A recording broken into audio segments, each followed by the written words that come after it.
If you're internationally educated nurse planning your move to Canada, please do not budget for NCLEX alone, because before you know it, you would have paid for education credentialing, license verification, regulatory fees, courier fees, before you even begin to speak about the NCLEX.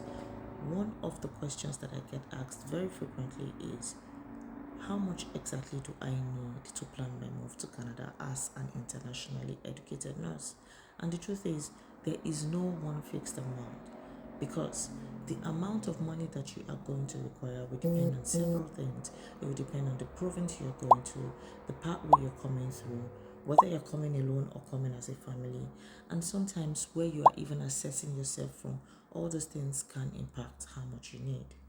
Welcome back to Nurse in Canada. If you're new here, I share practical tips for internationally educated nurses planning their move to Canada as well as their relocation journey. So if this sounds like something that you find interesting, please feel free to subscribe to my channel and turn on your notifications so that you are aware when I send and share more information. Now, instead of telling you there is a fixed amount, I am going to be breaking down in this video 8 costs that internationally educated nurses need to keep in mind as they plan their process. Now, the first 4 we will talk about in this video. And the very first one is your education credentialing. As long as you did not have your education in Canada, meaning you did not obtain your education from Canada, you would need to verify or assess your education. And depending on what is required or what is expected of you, depending on who and how or what province or whatever it is you're going through, you would need organizations like WES, ICAS, and a few more. So that's important for you to know, because that is going to cost you money. And please remember that this is different from nursing specific assessment like the NNAS. If you want to know what NNAS is, I have recorded some other things regarding NNAS in my previous video. I will link them up here for you so that you can go back and watch those videos. Now, the next course that you need to think about is your licensure, licensing and regulatory one, where you have been licensed. Some people have been licensed in other countries aside from their home country. So you have a Nigerian license, or you have a Saudi Arabia license, or whatever it is. All those things can impact how much, and that's why I will continue to say there is no fixed amount. Also, depending on the province in terms of licensing and regulation, some provinces still require NNAS, while some are not, bent on it.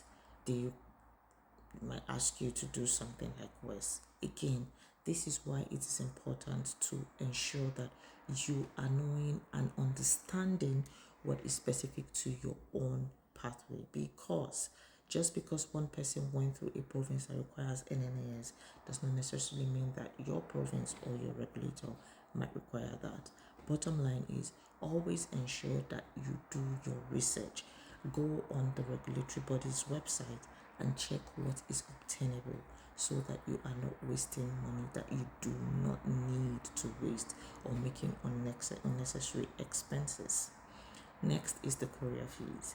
Now, because of the way these bodies work, the regulatory bodies, and how standardized the processes are, they do not need you mailing it to them directly. That means that if you are going through your employer has to mail directly to them. If you're going through your regulatory body from your home country, they will need to mail to WES, NNAS, whatever it is you're using, or IRCC. I'm just giving you these examples because whatever those costs are, you will be the one to cover them. And so you need to think about courier fees in as part of what you need to spend money on. Okay, when I did my own licensing, there was a part where I worked with NNAS at the time, and there was a part where I did not have money to pay courier fees. So I asked one of my employers to send the documents to NNAS. All I had to do at that point in time was to give them my ID number, I think that's what it's called. And so that had to be the subject of the email as well as my name. And then they attached my document. And then I just had to wait for NNAS to confirm that they had received that documentation. That saved me courier fees at that point in time. So if it's something that is still obtainable, you might want to explore that. If your employer or educator is happy to do that, please go on the NNES website. If that is the pathway or the regulation body that you're working with, if that is what is required, check and see if it is something that you can explore. Now, the last one for this part of the video is the almighty NCLEX.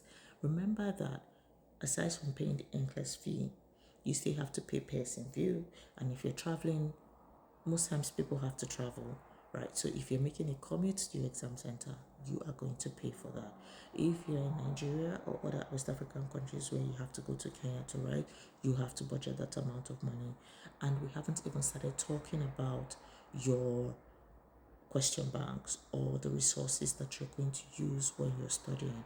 All those things are some of the things that you need to consider, and that's why I say that these amount of money add up very quickly and you need to think about them.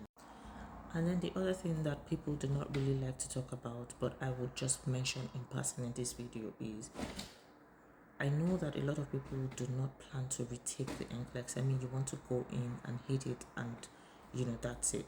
But another cost that you might just want to keep at the back of your mind is what if, just what if. It's also something to consider. Hopefully you do not have to retake the NCLEX, but if it is something that happens eventually, then that's what it is. Okay? Now, if you find this video very useful or this information, please feel free to subscribe to my channel and turn on your notifications, and I will see you in my next one. Bye guys.